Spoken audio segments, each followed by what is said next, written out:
முருகன் உங்களை காத்துக்கிட்டே இருக்கிறத எப்படி தெரிந்து கொள்ளறது தெரியுமா? இந்த 5 அறிகுறிகள் நீங்க வாழ்க்கையில உணர்றீங்களானா, முருகன் உங்க பின்னாடியே நின்று உங்களை காப்பாத்திட்டு இருக்கிறாரு. முதல், உங்க வாழ்க்கையில சில பேர்கள் தூரமா போறாங்க. அந்த விலகல் வலி கொடுத்தாலும் அதுக்கு காரணம் முருகன் தான். உங்களை காயப்படுத்துறவங்கள உங்க பாதையிலிருந்து அவர் நீக்கிறாரு. 2வது, திடீர்னு மனசு நிம்மதியா உணர்றீங்க. அதுக்கு எந்த காரணமும் இல்லாம இருந்தாலும் அது முருகன் பிரசன்ஸ். அவர் உங்க மனச தொடர நேரம் அது. 3வது, யாருமே உதவாத இடத்துல ஒரு உதவி தானாக வரும்.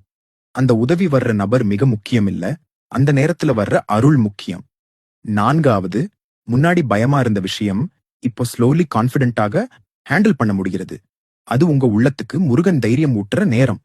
5வது, நீங்க தனியா இருக்கிற நேரத்துல முருகா நினைப்பு தானா வருது.